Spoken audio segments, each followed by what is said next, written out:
नमस्कार साथियों, आज हम लोग बात करने वाले हैं डॉक्टर बीएन राव साहब के विषय में। जी हाँ, जैसा कि हम सभी जानते हैं कि आज 26 फरवरी 1887 के दिन ही डॉक्टर बीएन राव साहब का एक सारस्वत ब्राह्मण परिवार में कर्नाटक जनपद के मैंगलोर जिले में हुआ था। आपको बता दूं कि डॉक्टर बीएन राव साहब बचपन से ही कुशाग्र बुद्धि के छात्र थे। यही वजह है कि मद्रास प्रेसिडेंसी में हाई स्कूल में वर्ष 1901 में उन्होंने सर्वाधिक अंक प्राप्त करके प्रथम स्थान प्राप्त किया था। इसके पश्चात वर्ष 1905 में उन्होंने स्नातक की परीक्षा उत्तीर्ण की थी। साथ ही साथ वह इतने मेधावी छात्र थे कि फिजिक्स, इंग्लिश एवं संस्कृत जैसे कठिन विषयों में उन्हें महारत हासिल थी। यही वजह है कि वह इस योग्यता के दम पर वर्ष 1909 में कैम्ब्रिज यूनिवर्सिटी के ट्रिनिटी कॉलेज तक पहुंच गए। वर्ष 1909 में ही उन्होंने आईसीएस यानी कि वर्तमान की आईएएस परीक्षा को उत्तीर्ण किया था।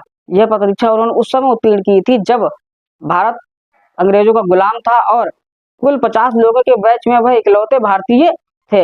बीएन राव साहब केवल प्रशासनिक ही नहीं, न्यायिक क्षेत्र में भी उनका बड़ा ही योगदान रहा। बस सिर्फ फाइलों में ही नहीं रहे, अपितु जमीन स्तर पर भी उन्होंने महत्वपूर्ण कार्य किया। आपको बता दूं कि वह कलकत्ता उच्च न्यायालय के वर्ष 1938 में न्यायाधीश भी रहे। साथ ही साथ वर्ष 1938 में ही उनकी योग्यता को देखते हुए अंग्रेजों के द्वारा उनको नाइटहुड की उपाधि से सम्मानित किया गया। वर्ष 1944 में जब वह रिटायर हुए तब कश्मीर के महाराजा हरि सिंह के द्वारा उनको प्रधानमंत्री बनने के लिए कश्मीर बुलाया गया, परंतु उनकी ईमानदारी और स्पष्ट छवि होने के कारण उनकी महाराजा हरि सिंह से बात नहीं बनी और वह वहां से इस्तीफा देकर के चले आए।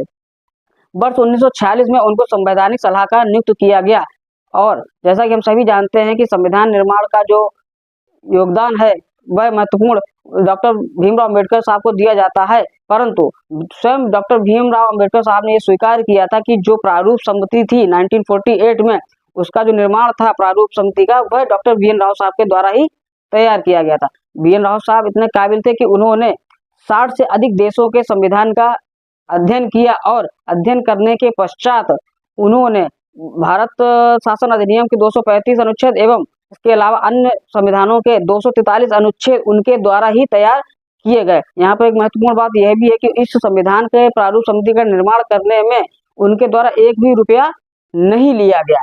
बीएन राव साहब वर्ष 1950 से 52 तक यूनाइटेड नेशन सुरक्षा परिषद के सदस्य भी रहे। साथ ही साथ में वह भारत के इकलौते ऐसे व्यक्ति रहे सबसे पहले जो कि आईसीजे यानी कि इंटरनेशनल कोर्ट ऑफ जस्टिस के न्यायाधीश के पद पर भी रहे। अंत में हम यह कह सकते हैं कि डॉक्टर बीएन राव साहब जो है वह भारत के लिए एक महत्वपूर्ण व्यक्ति थे और उन्होंने राष्ट्र को प्रथम रखा और लगा